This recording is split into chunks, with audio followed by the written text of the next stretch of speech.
Hi guys, it's 5:08 in the morning and I am currently preparing for my travel going to Albay. Itutur ko kayo sa mga tourist destinations dun sa area like Kawa-kawa Hill and Solong Eco Park, and if we have enough time then we can visit the Legazpi City. So yun, this is my first vlog and I do really hope that you like it. So tara, samahan niyo ako.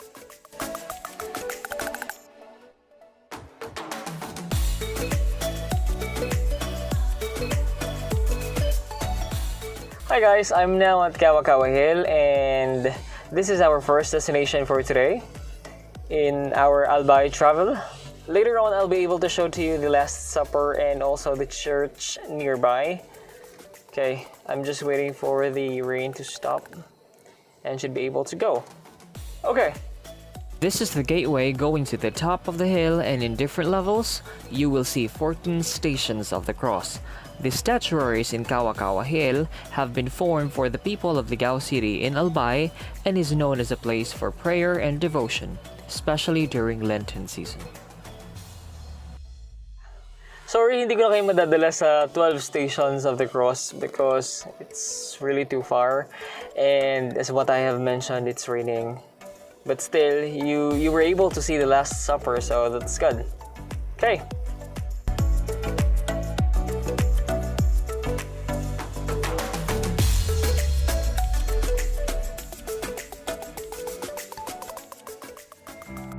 This is the Divine Mercy Shrine located at Kawa-kawa Hill Natural Park. Currently, they are fixing the church due to the recent typhoon that hit the area.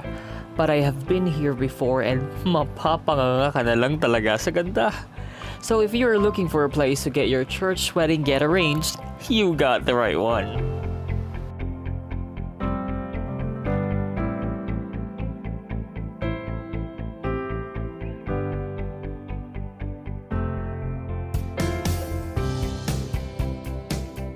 Next destination, Solong Eco Park. Pantanggalin nip sa biyahe? Don't worry, it's karaoke time. I wanna lay down by the fire with you.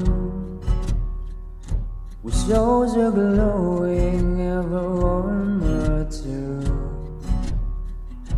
Your love surrounds me like a lullaby. Sing softly when I know mine. Moon has never glowed this color. Hearts have never been this close. I've never been more certain. I will love you till we grow. At last, we've arrived at Solong Eco Park. Solong Eco Park has a lot area of 6.5 hectares, and most of their tourists are looking for outdoor activities and good spots for photo shoots. And that's what we're going to find out. Good morning po! Good morning po. Welcome to Solong Eco Park. Thank you po. Magkano po, ma'am? Subali po, sir, 150 po. 150. Ilang ano na po? May tour guide na po ba yun? Opo. Madam, mga ilang steps kaya pa akin? Mga 120 po. Kayang-kaya. Sige po, maraming salamat. Sige po, pilapan ka na po to. Thank you. Meet our tour guide, Giselle.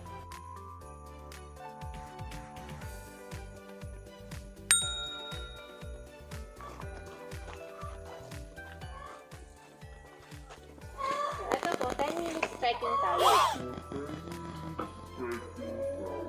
So, ito po siya sa first cottage. 10 minutes trekking daw. Yes po, Madam, mga ilang steps kaya pa akin? Mga 120 po. Andito na rin tayo kaya laban na. Mukhang mauubos lahat ng energy ko today. According to our tour guide, there are 3 levels with 3 cottages where we can rest. Hindi pa ako nakakarating sa isa. Pagod na. Good luck!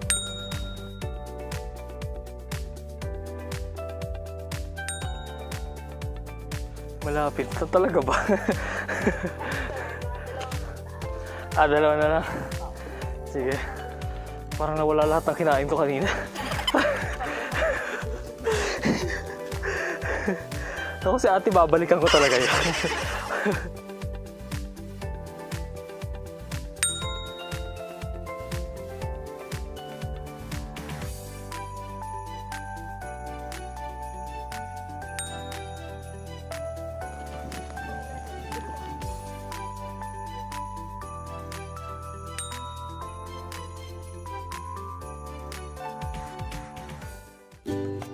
Ayan na, malapit na. Konti na lang.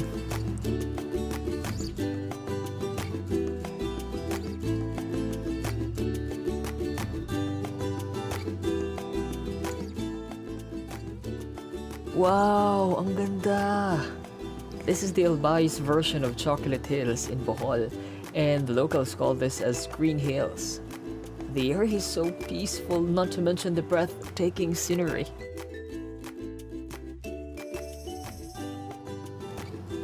On the right side, you will see Meron volcano. Unfortunately, it's a bit cloudy, but that's fine. Ang sarap humigop ng kape sa panahong malamig at ito ang scenery na makikita mo. Perfect. Now, let me enjoy the moment. It's time for photo shoot.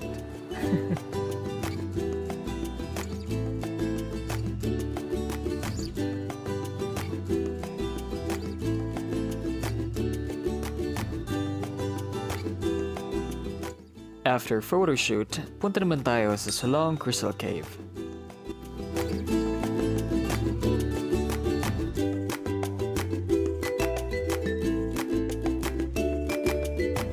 After several minutes of trekking, sa wakas, nandito na tayo! According to Giselle, there are a lot of crystals, stalactites, and stalagmites that she will be able to show to us.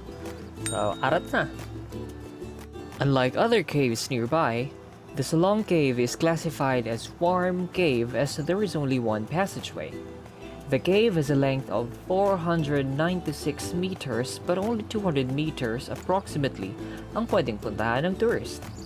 As the other half of the cave is restricted area due to deep excavation happened back in 1990s that is no longer safe for tourists. Even though this is a great cave with a great history for sure, mukhang hindi ko ata kakayanin mag-isa dito. Ito na yung balete tree. Sabi ko sa'yo, wag mo binabanggit yung mga balete tree na yun. Okay na tayo sa cave.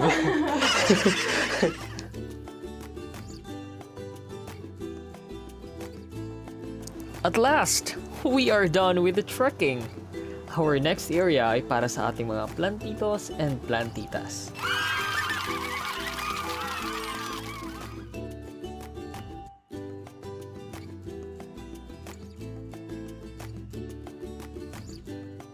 They do sell their plants here na surely makukuha nyo sa mas murang halaga.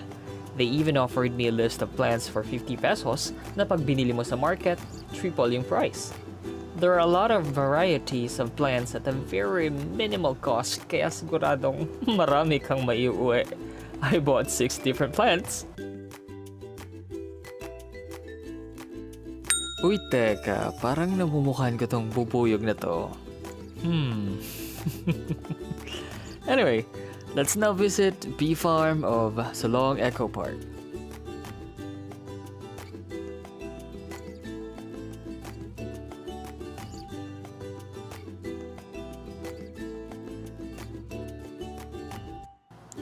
At heto na! These are stingless bees and they are smaller than the regular one, yet they produce honey and it is being harvested once a year.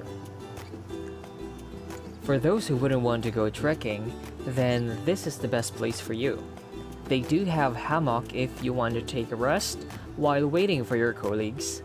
And if you're hungry enough, then you can prepare your foods and use this volcanic rock turned into a dining set. The area is fully covered by trees and different plants, kaya fresh ang hangin, and siguradong you'll find time to contemplate or meditate as needed. So if you need a break from the city, this is the best place for you.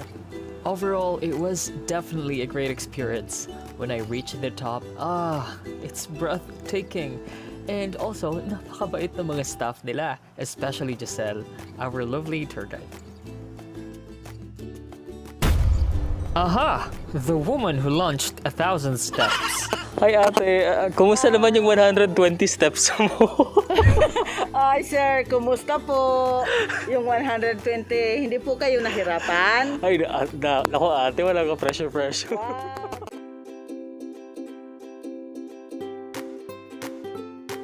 At sa wakas, nagpakita rin si Daragang Magayon, the majestic Mayon volcano. Wow!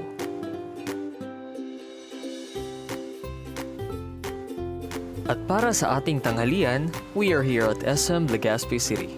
I tried many restaurants around the area, but they are all beyond my budget. Unlike here at SM, everything that you need is here. Plus, we have a great view of Mayon volcano. Sulit, diba?